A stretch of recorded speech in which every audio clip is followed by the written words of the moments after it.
नमस्कार, मैं हूं शिल्पी और स्वागत है आपका हमारे चैनल एमपी खबर में। खबर की ओर बढ़ने से पहले आपको बता दें कि कल के वीडियो में जिन्होंने हमें कमेंट किया उनके नाम है अनिल शर्मा ग्वालियर से, राजू थर्मा ग्वालियर से, सीताराम अगर मालवा से, जियाद अंसारी इंदौर से, जगदीश मंदराई हरदा से, इजराइल खान टीकमगढ़ से और विजय मोरे हैं जिन्होंने हमें कॉमेंट किया है। अगर आप भी चाहते हैं कि आपका कॉमेंट आपके नाम के साथ हमारे वीडियो में फीचर हो तो हमें कॉमेंट करके जरूर बताएं कि आप ये वीडियो कहाँ से देख रहे हैं और इस वीडियो पे अपनी राय हमें जरूर दें, जहां टॉप कॉमेंट्स फीचर होंगे हमारे अगले बुलेटिन में। तो अब खबरों में आगे बढ़ते हुए सबसे पहले नजर डालेंगे आज की हेडलाइंस पर, फिर जानेंगे खबरों को विस्तार से। सतना में पति जिंदा फिर भी पत्नी ले रही विधवा पेंशन, हाथ में तख्ती लेकर पहुंचा व्यक्ति। बागेश्वर धाम में महाशिवरात्रि पर 300 कन्याओं का सामूहिक विवाह, 5 मुख्यमंत्री होंगे शामिल। एमपी बोर्ड परीक्षा 2026 शुरू, सुरक्षा के कड़े इंतजाम और साइबर फ्रॉड अलर्ट।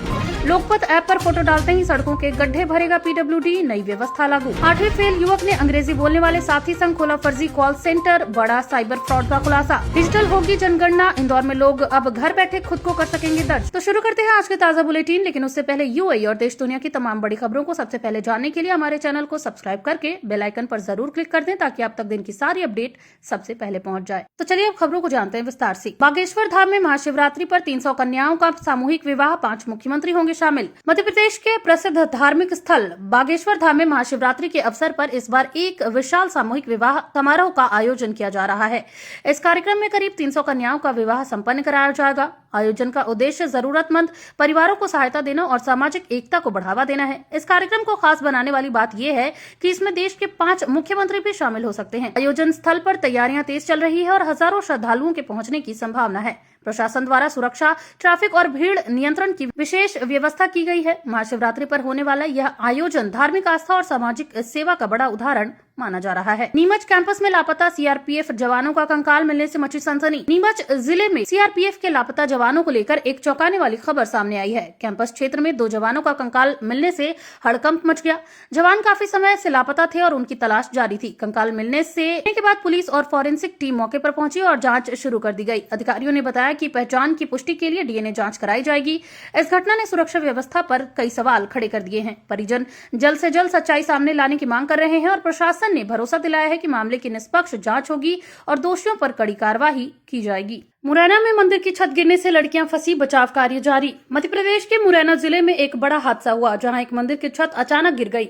हादसे के समय मंदिर में कई लड़कियां मौजूद थी जो मलबे के नीचे फंस गई। घटना के बाद इलाके में अफरा तफरी मच गई और तुरंत राहत एवं बचाव कार्य शुरू किया गया। स्थानीय लोगों ने भी प्रशासन के साथ मिलकर फंसी हुई लड़कियों को बाहर निकालने में मदद की। कुछ को मामूली चोटें आई हैं जबकि गंभीर रूप से घायल लोगों को अस्पताल रेफर किया गया है। प्रशासन ने हादसे की जांच के आदेश दिए हैं। शुरुआती आशंका है कि पुरानी और कमजोर छत होने के कारण ये दुर्घटना हुई है। मालवा के बड़ौद में हिंसा, बजरंग दल नेता पर हमला, पुलिस ने निकाला जुलूस। मालवा क्षेत्र के बड़ौद इलाके में हिंसा की एक घटना सामने आई है। यहाँ बजरंग दल के एक नेता पर कुछ लोगों ने हमला कर दिया जिससे तनाव की स्थिति बन गई। घटना के बाद पुलिस ने तुरंत कार्यवाही करते हुए आरोपियों को हिरासत में ले लिया और इलाके में शांति बनाए रखने के लिए बल तैनात किया गया। पुलिस ने आरोपियों का जुलूस भी निकाला ताकि लोगों में कानून का डर बना रहे। घटना के पीछे पुरानी रंजिश की आशंका जताई जा रही है। प्रशासन ने लोगों से अफवाहों पर ध्यान न देने और शांति बनाए रखने की अपील की है। मामले की जांच जारी है और दोषियों पर सख्त कार्रवाई की बात कही गई है। एमपी बोर्ड परीक्षा 2026 शुरू, सुरक्षा के कड़े इंतजाम और cyber fraud alert. Madhya Pradesh में एमपी बोर्ड परीक्षा 2026 की शुरुआत हो चुकी है। भिंड, उज्जैन, ग्वालियर, मुरैना सहित कई जिलों में परीक्षा केंद्रों पर सुरक्षा के कड़े इंतजाम किए गए हैं। प्रशासन ने नकल रोकने के लिए विशेष निगरानी टीम तैनात की है। साथ ही छात्रों और अभिभावकों को साइबर फ्रॉड से सतर्क रहने की चेतावनी दी गई है। परीक्षा के दौरान फर्जी कॉल और पेपर लीक के नाम पर ठगी की घटनाएं सामने आ सकती हैं। बोर्ड ने साफ कहा है कि किसी भी अफवाह पर भरोसा न करें। परीक्षा शांतिपूर्ण ढंग से कराने के लिए पुलिस बल और अधिकारी लगातार निगरानी कर रहे हैं। लोकपत ऐप पर फोटो डालते ही सड़कों के गड्ढे भरेगा पीडब्ल्यूडी, नई व्यवस्था लागू। मध्य प्रदेश में अब सड़क के गड्ढों की शिकायत करना पहले से आसान हो गया है। लोक निर्माण विभाग ने फैसला लिया है कि अगर कोई नागरिक सड़क पर गड्ढे की फोटो लोकपत ऐप पर अपलोड करता है तो विभाग उसे प्राथमिकता के आधार पर ठीक करेगा। सरकार का उद्देश्य है कि प्रदेश में सड़क दुर्घटनाओं को रोका जाए और समय पर मरम्मत सुनिश्चित हो। अधिकारियों के अनुसार कई जगह लंबे समय से गड्ढों के कारण हादसे हो रहे थे, इसलिए यह डिजिटल पहल शुरू की गई है। लोकपत ऐप के जरिए शिकायत सीधे विभाग तक पहुंचेगी और संबंधित इंजीनियर को तुरंत कार्रवाई करनी होगी। जनता से भी अपील की गई है कि वे जागरूक बने और खराब सड़कों की निगरानी ऐप पर साझा करें। ग्वालियर के जयारोग्य अस्पताल में बायोमेडिकल कचरे से संक्रमण का खतरा बढ़ा। ग्वालियर के जयारोग्य अस्पताल में एक गंभीर मामला सामने आया है। अस्पताल परिसर में बायोमेडिकल वेस्ट सही तरीके से निपटान न होने के कारण संक्रमण फैलने का खतरा बढ़ गया है। रिपोर्ट के अनुसार अस्पताल में इस्तेमाल किए गए मेडिकल सामान, सिरिंज और अन्य कचरे को खुले में रखा गया, जिससे मरीजों और कर्मचारियों की सुरक्षा पर सवाल उठ रहे हैं। विशेषज्ञों का कहना है कि बायोमेडिकल वेस्ट अगर समय पर नष्ट न किया जाए तो इससे कई बीमारियां फैल सकती हैं। प्रशासन ने मामले को गंभीरता से लेते हुए जांच के आदेश दिए हैं। अस्पताल प्रबंधन को साफ निर्देश दिए गए हैं कि कचरे का सही निपटान तुरंत सुनिश्चित किया जाए। सरकारी विभागों के नाम पर वाहन किराए पर लेने का नया फ्रॉड, ग्वालियर में मामला उजागर। ग्वालियर में एक और बड़ा फर्जीवाड़ा सामने आया है। कुछ लोगों ने सरकारी विभागों के नाम पर वाहन किराए पर लेने की ठगी की। आरोप है कि ठगों ने वाहन मालिकों को झांसा देकर कहा कि उनके वाहन सरकारी काम में लगाए जाएंगे, लेकिन बाद में भुगतान नहीं किया गया। कई वाहन मालिकों ने शिकायत दर्ज कराई है कि उनके साथ धोखाधड़ी हुई है। पुलिस ने मामला दर्ज कर जांच शुरू कर दी है।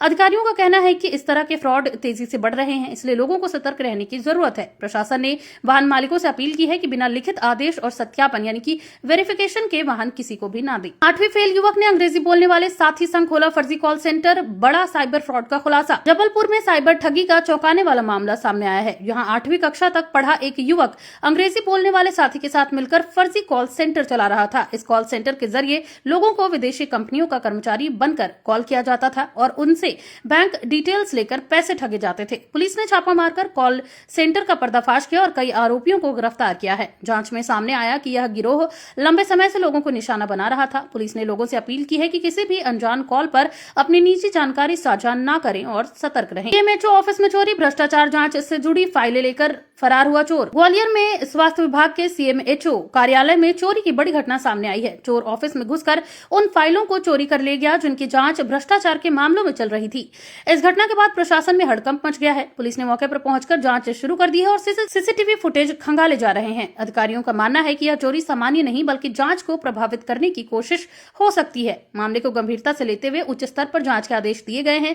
पुलिस जल्द ही आरोपी को पकड़ने का दावा कर रही है। सतना में पति जिंदा फिर भी पत्नी ले रही विधवा पेंशन, हाथ में तख्ती लेकर पहुंचा व्यक्ति। सतना जिले से एक हैरान करने वाला मामला सामने आया, जहां एक व्यक्ति ने आरोप लगाया कि उसकी पत्नी सरकारी रिकॉर्ड में खुद को विधवा दिखाकर पेंशन ले रही है, जबकि वह पूरी तरह से जीवित है। पीड़ित व्यक्ति हाथ में तख्ती लेकर अधिकारियों के पास पहुंचा और न्याय की मांग की। उसका कहना है कि कई बार शिकायत मिलने के बावजूद कोई कार्यवाही नहीं हुई। मामले के सामने आने के बाद प्रशासन में हलचल मच गई है। अधिकारियों ने जांच शुरू कर दी है और पेंशन की रिकॉर्ड की जांच की जा रही है। अगर आरोप सही पाए गए तो महिला के खिलाफ धोखाधड़ी का केस दर्ज हो सकता है और पेंशन राशि की वसूली भी की जाएगी। यह घटना सरकारी योजनाओं में हो रहे फर्जीवाड़े को उजागर करती है। एमपी पुलिस भर्ती में आधार ई-केवाईसी से बड़ा फर्जीवाड़ा रोका, 53,000 उम्मीदवारों की जांच। मध्य प्रदेश पुलिस आरक्षक भर्ती प्रक्रिया में आधार ई-केवाईसी के जरिए बड़ी गड़बड़ी पकड़ी गई है। अधिकारियों ने बताया कि करीब 53,000 उम्मीदवारों के डेटा की जांच की गई, जिससे 3 बार होने वाले फर्जीवाड़े को रोका जा सका। भर्ती प्रक्रिया में कई लोग गलत पहचान या फर्जी दस्तावेजों के जरिए शामिल होने की कोशिश कर रहे थे। आधार आधारित सत्यापन से असली उम्मीदवारों की पहचान सुनिश्चित हुई है। पुलिस विभाग ने कहा है कि भर्ती को पारदर्शी और निष्पक्ष बनाने के लिए डिजिटल तकनीक का इस्तेमाल लगातार बढ़ाया जा रहा है। उम्मीदवारों से भी अपील की गई है कि वे किसी भी दलाल या फर्जी एजेंट के झांसे में न आए।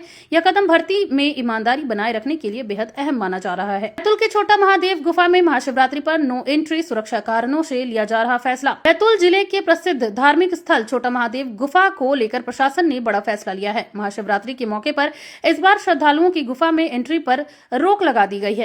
अधिकारियों का कहना है कि गुफा क्षेत्र में सुरक्षा जोखिम बना हुआ है और भारी भीड़ से हादसे की आशंका है। पिछले वर्षों में भी यहां अत्यधिक भीड़ के कारण परेशानियां सामने आई थी। प्रशासन ने श्रद्धालुओं से अपील की है कि वे बाहर से ही दर्शन करें और नियमों का पालन करें। पुलिस और प्रशासन की टीमें मौके पर तैनात रहेंगी।